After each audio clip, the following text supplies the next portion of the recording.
So you're brand new to homesteading, maybe you came across a YouTube video that got you interested, or maybe there's just something in your life that's making you rethink your food and really making you think about where it comes from and the practices that go into it. Maybe you have food allergies in your family or maybe health issues. These are just a few reasons that somebody might start thinking about getting into homesteading, but in this video I'm going to help share some practical tips as well as just some inspirational advice that can help you begin your homestead journey. Hello everyone and welcome back to my channel. If you're new here, we talk about all things homesteading, homemaking, and just the journey to a slower, more simple life.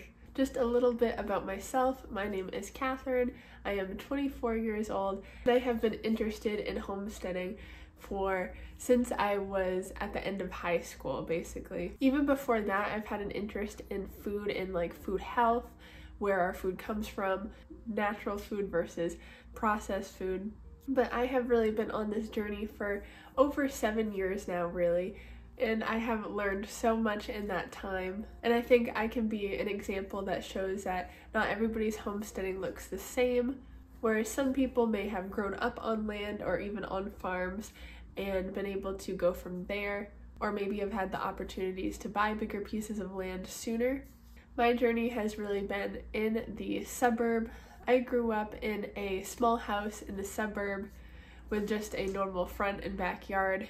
And then for a couple of years of my life, I moved out into an apartment and that was even less space. I've moved back to my family home now, so I have a front yard to garden with and I have a backyard to utilize as well. So I don't look like what you may think of when you think of a homesteader. I'm not what would come to your brain necessarily. I think a lot of us like to think of, the big scale with the acres and all kinds of different animals and fields of garden. And while for me personally that is a goal that I am working to, that might not be the goal for everybody, but that doesn't make them less of a homesteader. So first I'm just planning to go into a little talk about the mindset of it all, and then I will get into some actual practical tips, because I know although we're all on different journeys and we might not necessarily want to do the same things, it's nice to just hear the practical tips so that we can take what we want from them. But first, I think it's just important to know and realize that being a homesteader is not a destination, it is a lifelong journey. And if you're watching this video, I'm sure you can already call yourself a homesteader, because how we use that word in our modern times really is just to describe a mindset of somebody who wants to kind of reclaim more older ways of doing things, but in the modern world. Homesteaders just have a desire to get back to the roots of things, not be reliant on large scales that we might not necessarily agree with the practices of for our important things like food. A lot of the times other things as well, such as education and some medical things. It's just somebody who really has a desire to take things into their own hands and not just go along with whatever's going on. Somebody who wants to be prepared and take care of their family. And I think there's a lot of other things you could use to describe a homesteader as well, but the main thing is it doesn't look like a specific thing. It looks different for everybody, and don't feel that comparison. That is a number one thing. When you go on the internet, you want to use it to help educate and grow your knowledge of things. You don't want to use it as a way to compare and belittle yourself in any way. That's just not productive, not healthy, and not what we should do. And the second thing I want to say is, if you're here and you are a beginner homesteader, I think an important thing to think about is your why. Your personal reasons for why you want to get into this, what you're looking to do, what you're hoping to do, and what you want to achieve. And that is going to look completely different for everybody.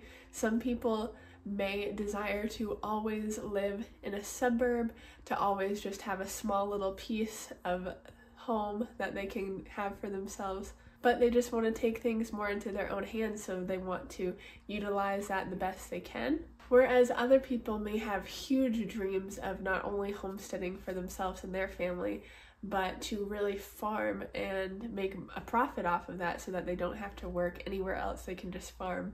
Your reason might come from maybe there's a health issue that you or somebody in your family has that you really want to fight against in a healthy way by changing your overall lifestyle. The thing is, there's endless reasons to want to do this, and they're all just as valid, and they're all homesteading.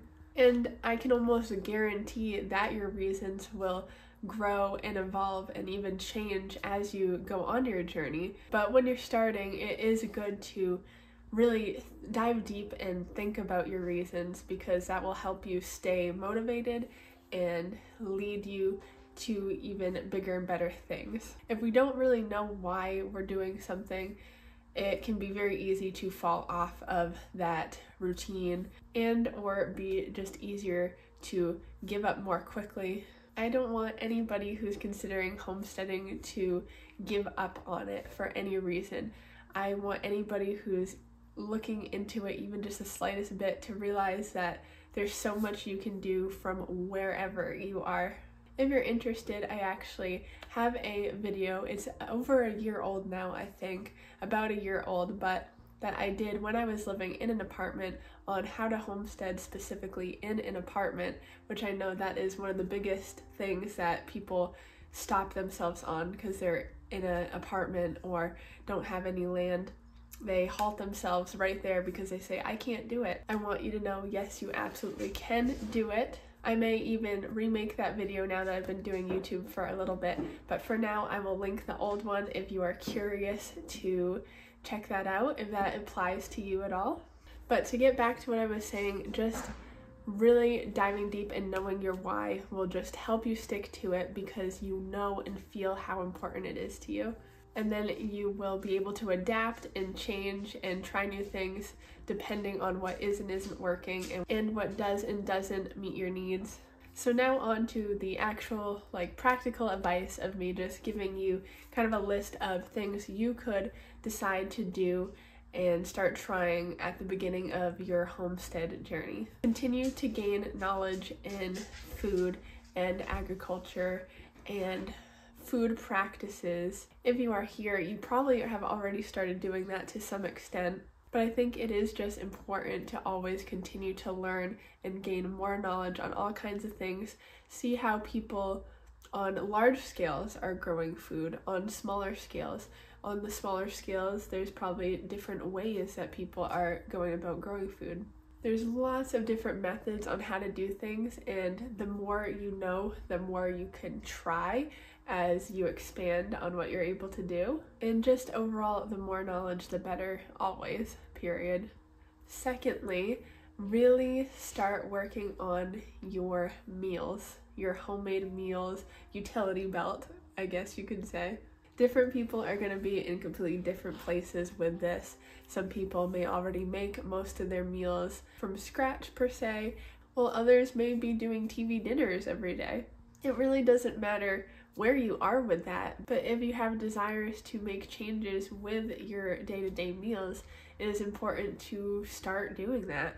Start learning what meals your family really likes to eat, can't get enough of, what meals you're good at cooking. What meals are easier for you to prepare or harder? What meals are easy for you to make a lot of in bulk so that you can then store them for freezer meals in the future?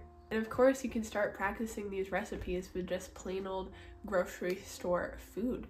You don't need to even be getting things from a farmer's market to start learning the skills that you'll want to have if you have more of a homesteading operation going on. And that ties in with the next one, which is learning food preservation skills. Food preservation is just such an amazing skill to have and to know. I think people oftentimes think of preppers as kind of the wacko people who, don't always have it all together about what's really going on in reality and are just kind of scared all the time even. But I would in a way consider myself a prepper, and I think it is not at all what people might perceive it to be. Learning how to create and keep a working pantry is such an amazing skill that I truly think everybody should have. We truly never know when anything could happen. It doesn't have to be like a zombie apocalypse or something silly. It doesn't even have to be a big catastrophe. It could be somebody loses a job temporarily, a natural disaster of some sort. I mean, my family had a house fire just a few years ago, and of course nobody expected that, and it put strain on our lives, of course.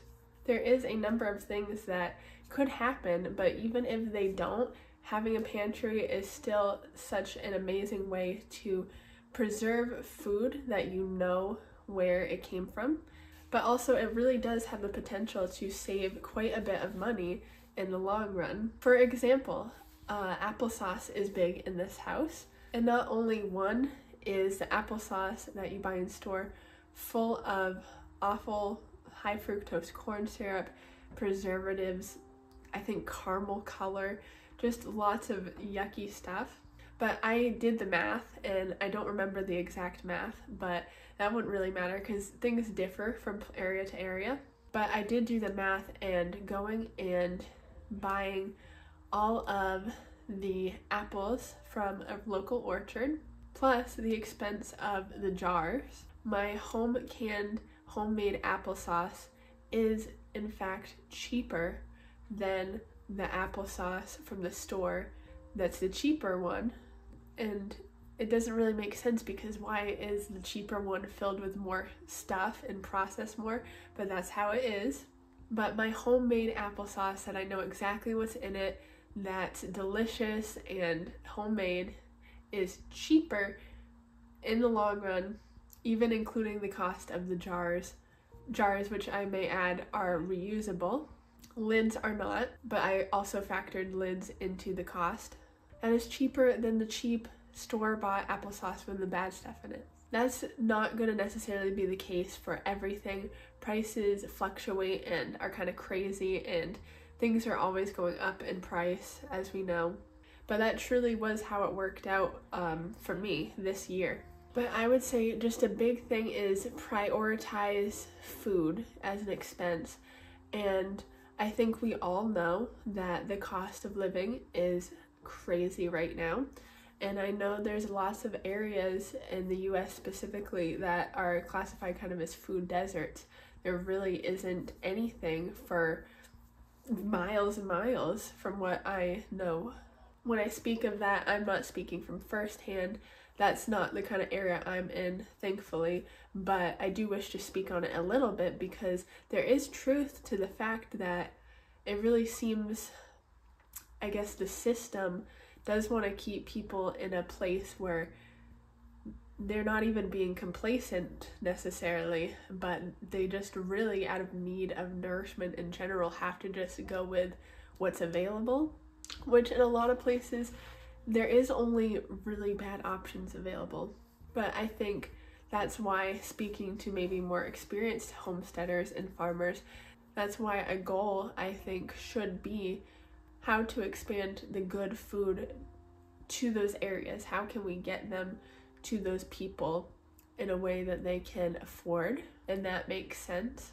I know of some farms, not by name, but just from word of mouth, that there are some farms that are figuring out how to package their meats and even their veggies and just their grown products from their farm, and figuring out how to mail it to even over state lines. But I think we all just need to realize that everybody's on the same team, and whereas some people might think that people in homesteading communities are pointing fingers at people who can't make certain choices and saying they're doing a bad thing, whereas we're really all on the same team, and we realize that people that are making certain choices a lot of the time is because they feel a stuckness, and that stuckness is completely valid.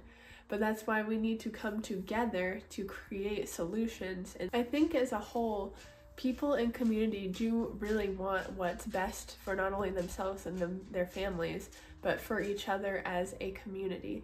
And that leads me kind of into my next point. Get into community. If you're brand new to homesteading, I think one of the best things you could do is just get to know your community, get to know who's around, who are the farmers who have the chicken, who are the farmers that raise the cattle, who are the farmers that have lots of the local veggies, who are just other people like you that share similar values and have the same goals for what they want to see in their families and in the world around them. Just get to start knowing people and knowing who's around.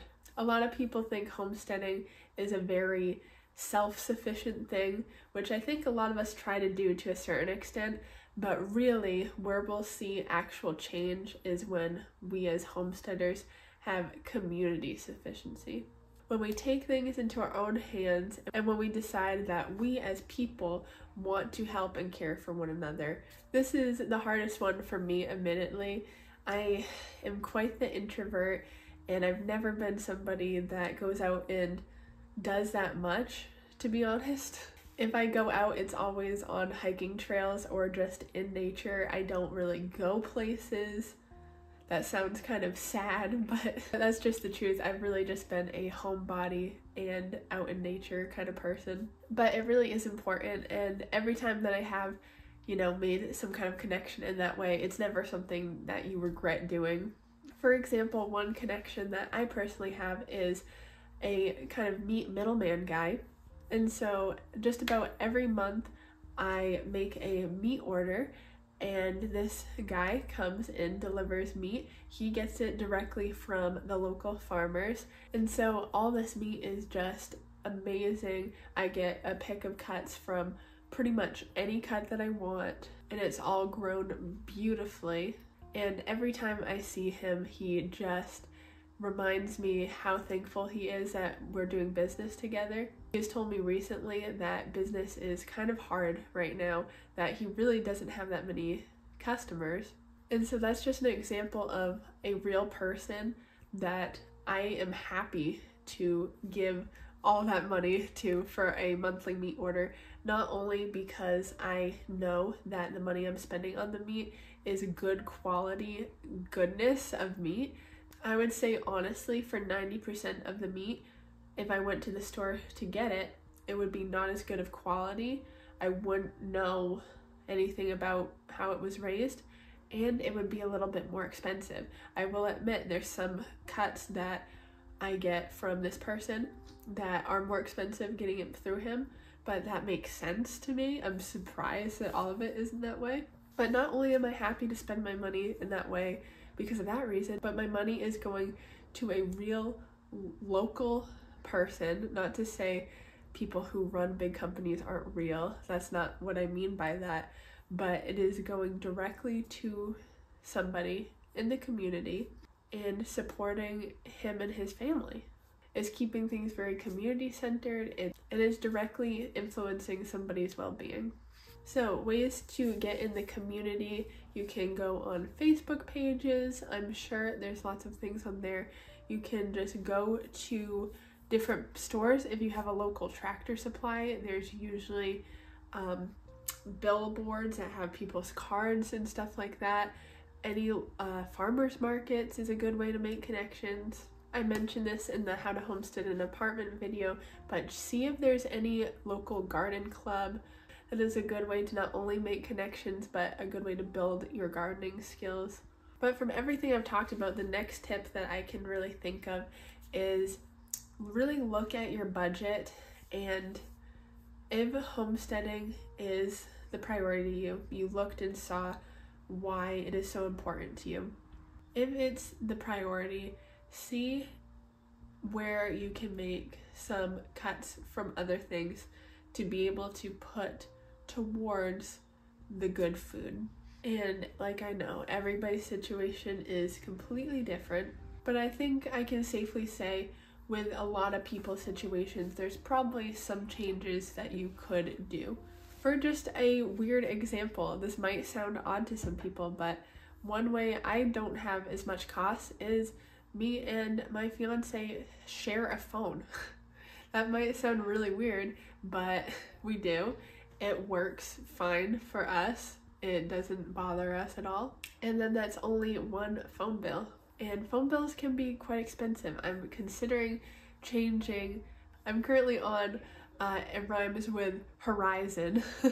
And the reason I have stuck with that is just because I've been on it since I've been 16 and was able to buy my own phone. And so I feel like I get some benefits and perks for being a long-time customer.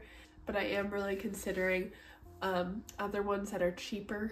But anyway, that's something I can think about. And there's probably things that you can think about as well. I will fully admit about myself, I am a cheapskate, 100,000,000%. If my best friend wants to go shopping, I will go with her and I will buy nothing pretty much every time. I never go out to eat. All of my clothes pretty much are either something that has been given to me or I got secondhand.